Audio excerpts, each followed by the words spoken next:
have 4 boards up here. We don't have that much time today because I love to talk, by the way. I talk all day. So on one side, you have the inner world, which represents all the things that happen up here between your ears before you ever go out into the world and take action. It's your mindset for success. And on the other side, you have what's called the outer world, which are the real world strategies that you employ, that you utilize to actually get what you want. You set yourself up here and execute here. One without the other, it is really hard to achieve at any reasonable level. The good news is that there are really quantifiable and easy to learn, I call them pillars or distinctions for each of these worlds. There are 4 on the inner world. 1, 2, 3, 4. I'm going to go through them very quickly here just to give you highlights on this stuff. The first one I mentioned is called state management. The ability to manage your emotional state, your physiological emotional state, to show up in the moment feeling positive, certain, confident, clear. Certainty, confidence, clarity, courage. The 4 C's for selling. Disempowered states, uncertainty, overwhelm, fear. If you could be the greatest salesperson in the world, but if you knock on someone's door or you pick up that phone and you are in that moment a state of uncertainty and overwhelm, good luck trying to close the fucking sale. In that moment, you might be the greatest salesperson, but in that moment, you're blocked from accessing the skills and the greatness that you possess. State management's almost like a spigot. When it's open, when you're in an empowered state or states, it opens up the spigot for all the greatness in you to flow out. And when you're in disempowered states, the spigot is closed and you're still great, but it's locked inside you. It can't express itself in the real world.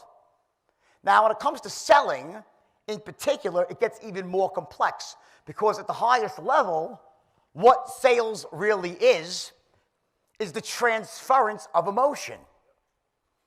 And the primary emotion that you transfer is the emotion of certainty.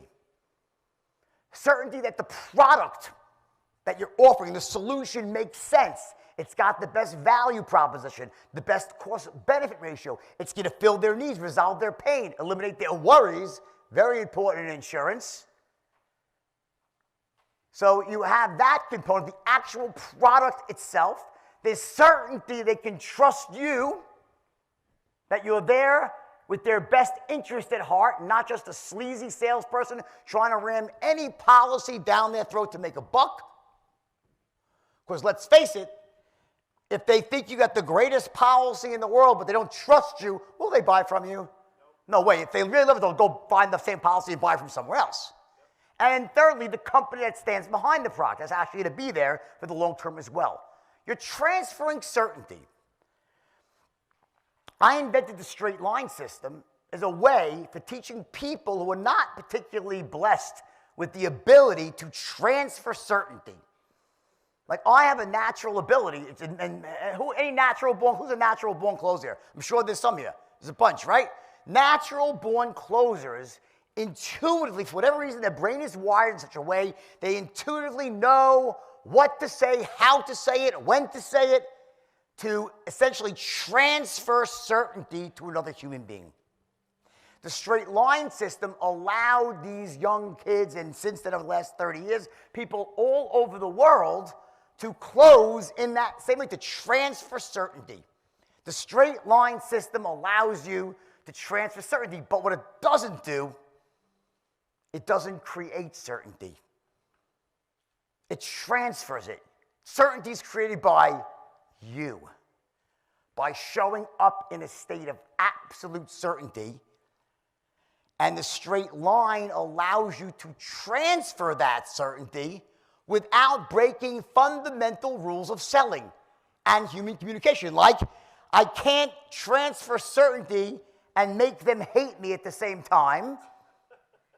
I can't transfer certainty and bore them to death or make them think I'm an idiot or I'm a loser, or I can't transfer certainty in such a long-winded way where they're just like, no, there's rules. I can't break rapport. There's all these rules of communication. The straight line allows you to transfer certainty. The best metaphor I've ever come up with, it's the way a home heating system works. You have a nice big house. In the basement, you have a furnace. Then you have all the ductwork, the HVAC system, right? The HVAC system allows the furnace to transfer the heat it creates to all the different rooms without dissipating the energy. Each room gets heated in a very efficient, elegant way without all the heat escaping into the atmosphere. You could have the greatest ductwork, the greatest HVAC system in the world, beautiful, pristine. But if the furnace is broken, guess what? The house ain't going to be heating up. You are the furnace. The straight line system is the ductwork. The person you're trying to close represents all the different rooms of the house. You have to show up in a state of absolute certainty that your product is the best, that you are the best. When I say the best, I mean the most ethical, the most knowledgeable, the best for them, a resource for them. Your company is the best, and you use the straight line to transfer the certainty. Two sides to the equation. So state management is crucial. The second element here are called your beliefs. And I'll go quickly here. There are certain beliefs that lead us to success. We call them empowering beliefs. And there's other beliefs that are very disempowering. We call them limiting beliefs. Limiting beliefs are, I think it's difficult to make money. Selling is evil. Okay, I'm too old. I'm too young. I'm not meant for greatness. All these beliefs. I don't have time to go into the whole belief thing. Hopefully you guys have done some work in self-development.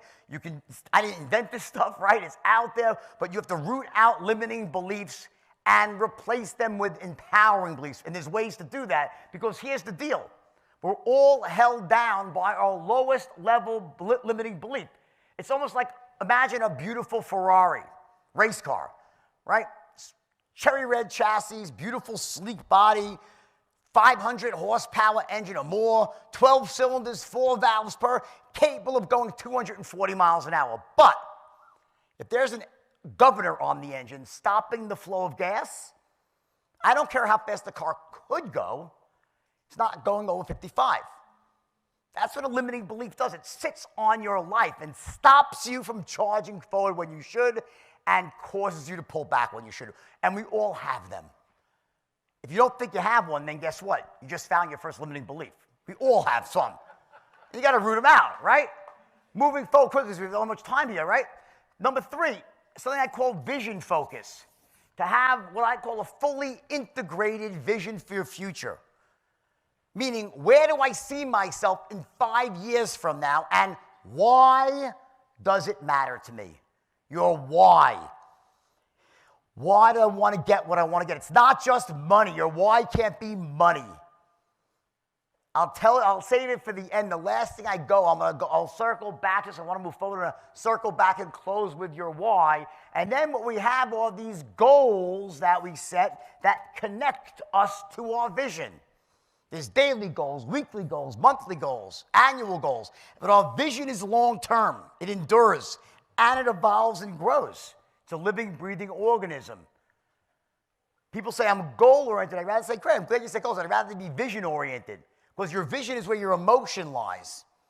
It's where you're connected to. You can't get overly emotional about your goals. Because when I set goals, just so you know, I seldom hit my goals. You know why? I set really lofty goals. The problem with most people in life, and why they don't really ever achieve greatness, is not because they set their goals too high and miss them. It's because they set their goals too low and hit them. I'm dead serious, guys. They set their goals too low and they hit them because the enemy of great is good. Because when you're doing okay, you're good, there's no pain, there's no impetus to change. The enemy of great is good. I say to people, I want you to raise your hand as high as you possibly can. Do it now. Raise it as high as you possibly can. And there's a little bit more. What the fuck is that about? Like, I said it the first time, as high as you can. And then I'm like, oh, you really mean it this time? And it's a little bit above. So, like, when I say stretch, I'm not saying your goal, I want to be I'm going to personally outdo Warren Buffett's entire company next year. That's my goal. That's nonsense. Right? That's not achievable. That's not a stretch. That's fiction. It's fantasy. And your brain will call bullshit. Has no power. I want you to set a lofty goal that's achievable, but it's a stretch. And you'll fall just short of it. And that's okay. Because you're not emotionally attached to the outcome. Your goal is meant to serve as a guide for you, to show you whether you're heading generally in the right direction or the wrong direction. There's signposts, and your goals connect up to this vision for your future. And the second part's called focus, vision, focus, and then training yourself how to focus on where you want to go in life versus all the shit that you're afraid of. Because what most people do is they end up focusing where they are not wanting to go, where they're afraid. They focus on their fears and their problems. They're crashing right into it's almost like living in the problem is the typical saying, versus focusing forward on the solution. I have great stories I can tell you. We got to move forward here. It's an important point. I'll circle back to vision at the end. And the last one here, the last pillar of this inner game is called standards. And it's the standard. I know my handwriting's terrible. The standard actually is the word standard. And the standard is what that level, it's your set point. It's what you hold yourself to, what you must achieve, and what you will not settle for less than. We have set points for everything in life. We have set points for our weight. We have set points for our physical body. We have set points for our relationship with God. We have set points for our relationship with other human beings. We have set points for money. We have set points for giving and significance. We have set points for everything. That's that level where you feel like you burn, that where you belong. When you are below that, you have angst. You feel uncomfortable. You work really hard. When you hit it, what do? You're like, it's like a thermostat. That house with the furnace and the ductwork, it also has a thermostat that says, here's where we belong.